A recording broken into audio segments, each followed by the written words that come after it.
아브넬은 다윗과의 언약을 체결하기 위해서 준비 작업들을 계속했습니다. 우선 17절에서 그는 이스라엘의 장로들을 불러 모았습니다.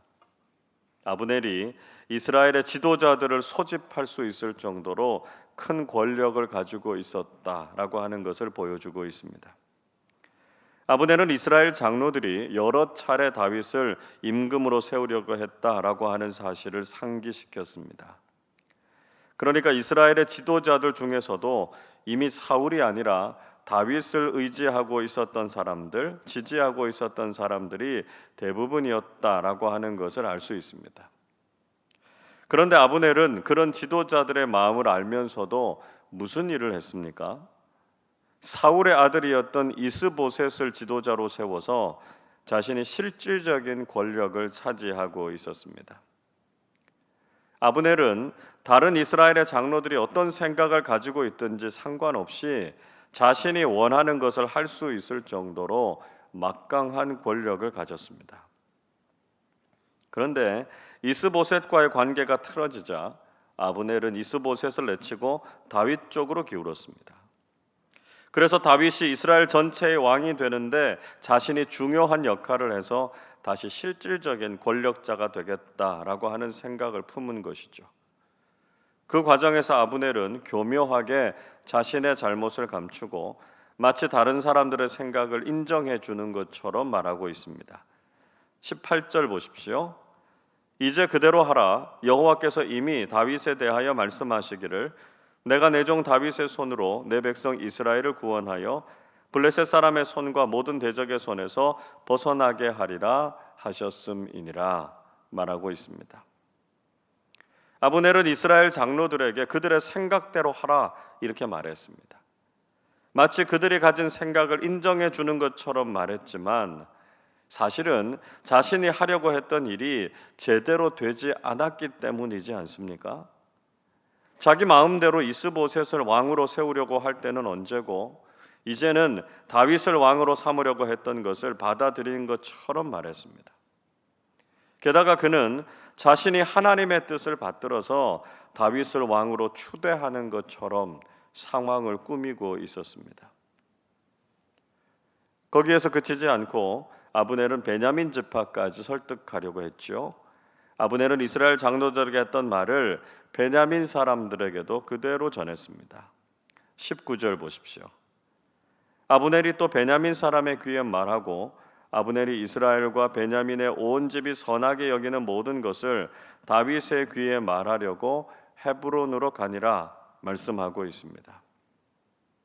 아브넬은 베냐민 지파 사람들에게도 다윗을 왕으로 세워야 한다고 권면했습니다. 이 베냐민 지파는 사울의 출신 지파입니다. 그렇기 때문에 베냐민 지파 사람들은 기본적으로 사울을 지지하는 사람들이었습니다. 그렇지만 아브넬은 이미 사울의 왕가가 몰락했고 다윗을 새로운 왕으로 추대하는 것이 시대적인 요청이다 이렇게 말해 주었습니다. 이스라엘의 다른 지파들보다 베냐민 지파가 다윗에게로 돌아선다면 가장 순조롭게 다윗의 왕권이 세워질 수 있었기 때문이었습니다. 아브넬은 친사울적인 성향을 가진 베냐민 지파까지도 설득해서 그 마음을 바꿀 수 있을 정도로 대단한 영향력과 정치력을 가지고 있는 사람이었습니다.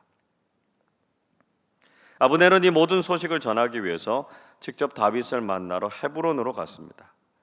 그리고 20절에서 다윗도 아브넬을 맞이하기 위해서 잔치를 베풀었다 이렇게 말씀하고 있습니다. 아브넬이 겨우 부하 20명만 데리고 갔다라고 하는 것은 이미 자신의 안전과 다윗과의 언약이 체결될 것을 확신했기 때문이었죠. 자, 오늘 21절 말씀도 우리 같이 한번 읽어보겠습니다. 아브넬이 다윗에게 말하되 내가 일어나 가서 온 이스라엘 무리를 내 주 왕의 앞에 모아 더불어 언약을 맺게 하고 마음에 원하시는 대로 모든 것을 다스리시게 하리이다 하니 이에 다윗이 아브넬을 보내매 그가 평안히 가니라.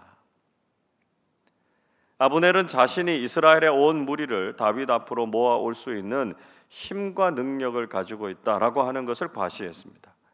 그리고 그들과 더불어 언약을 맺고 이제 명실상부하게 다윗이 이스라엘 모든 무리를 다스리는 왕이 될 것이다 이렇게 말했습니다. 다윗도 이런 조약을 맺고 자신이 왕으로 등극하게 되는 것에 대해서 만족스러워했습니다. 다윗은 언약 체결을 마쳤고 아브넬을 평안하게 돌려보냈다 말씀하고 있습니다. 다윗이 아브넬과 조약을 맺었을 때 그의 군대 장관이었던 요압은 그 자리에 있지 않았습니다. 22절 보십시오. 다윗의 신복들과 요압이 적군을 치고 크게 노력한 물건을 가지고 돌아오니 아브넬은 이미 보냄을 받아 평안히 갔고 다윗과 함께 헤브론에 있지 아니한 때라 말씀하고 있습니다. 다윗의 군대 장관이었던 요압과 그의 부하들은 적군들과의 전쟁 때문에 전장에 나가 있었습니다. 그들은 전쟁에서 승리를 거두고 많은 전리품을 가지고 돌아왔습니다. 그리고 요압이 돌아왔을 때는 이미 아브넬이 언약 체결을 마치고 헤브론을 떠난 뒤였습니다. 아마도 다윗이 요압을 전쟁터로 보내서 아브넬과의 조약을 맺는 것을 방해하지 못하도록 한 것 같습니다. 왜냐하면 요압은 아브넬과 화평의 언약을 맺는 것에 대해서 반대했기 때문이었습니다. 게다가 아브넬이 자신의 동생 아사헬을 죽였기 때문에 요압은 그 원수를 갚으려고 하는 마음도 가지고 있었습니다. 이런 상황을 알고 있었던 다윗은 아브넬과의 언약을 맺기 전에 의도적으로 요압을 그 자리에 있지 않도록 조치를 했던 것으로 보입니다. 그런데 요압이 돌아와서 아브넬이 다윗 왕과 조약을 맺었고 평안히 돌아갔다라고 하는 이야기를 듣게 됐죠. 요압의 입장에서는 화가 머리 끝까지 날 지경이었습니다. 그래서 요압은 다윗 왕에게 불만을 토로했습니다. 24절 보십시오.